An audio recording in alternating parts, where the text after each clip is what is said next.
all the things that we could discuss about life, I can think of nothing more important than to love and be loved.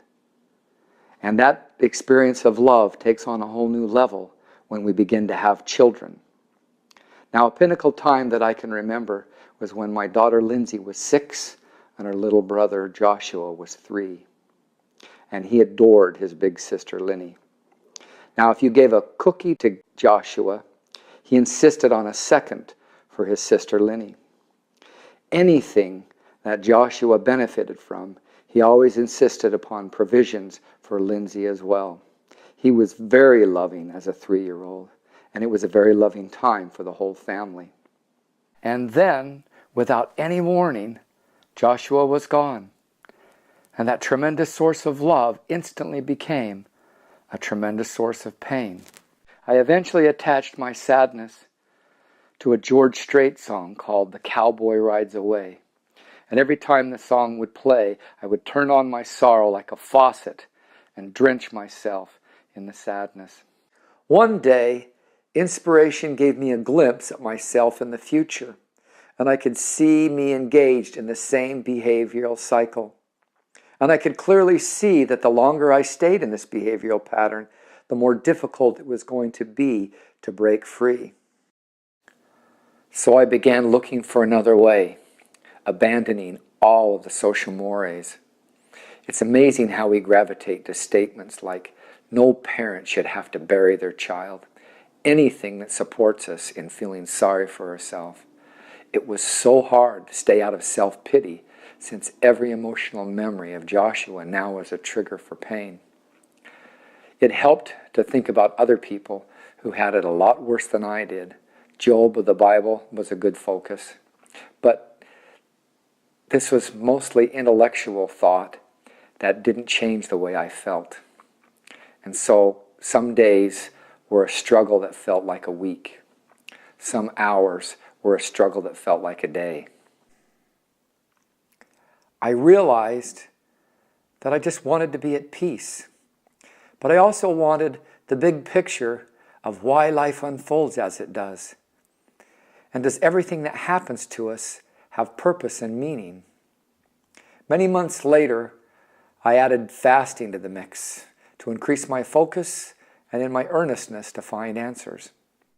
Not eating lunch, I would often just sit in my truck to get warm and focus my energy into calling out for help and answers, trying hard to not participate in any thoughts of sadness. One day, all at once, all my energy shifted, and a calm came over me. Inspiration is a very peaceful event, and a dramatic shift from the emotional drama I had been fighting all those months. Enoch calls the Holy Spirit Shekinah as the source of our inspiration, the divine mothering aspect of the Godhead. And the conscious calm I had been moved into was very much like my mind was in the loving embrace of a mother. And in that calm, my cloudy view had been replaced by clarity, and a cascade of new thoughts began entering my mind. First, God did not create the dualistic love upon this earth where your greatest joy becomes your greatest pain when the subject of your love is taken away. We have an aspect of the divine image, but we don't have the similitude, the likeness. We don't think anything like God. Pistis Sophia calls it a counterfeit version of the real thing. Paul says that it's a shadow of heavenly things, which puts us in the middle of a very interesting paradox. Because as Paul puts it, everything we do means nothing unless love is part of the mix.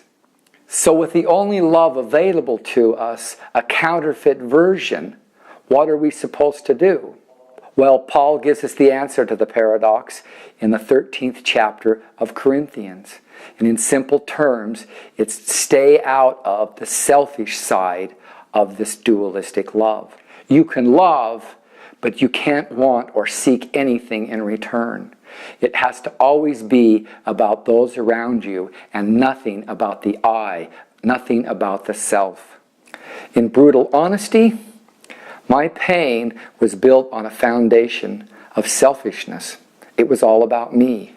And being allowed to see through the eyes of divine love, the only appropriate response was gratitude. For all of life is a blessing, especially our adversities. The divine love that emanates from God, that we can manifest in this world, is beyond human constraints or attachments. Still accessible to us, but unknown to most of the planet. And although it can drive the energy flowing through the heart that can be felt, it is beyond any sensational phenomena or human definition. Your mission, should you choose to accept it, is to learn to cease to have the understanding mind of man of earth, which means we must free ourselves from a dualistic counterfeit form of divine love and learn to only have the understanding mind of heaven, only manifesting divine love that is in the similitude and likeness of God.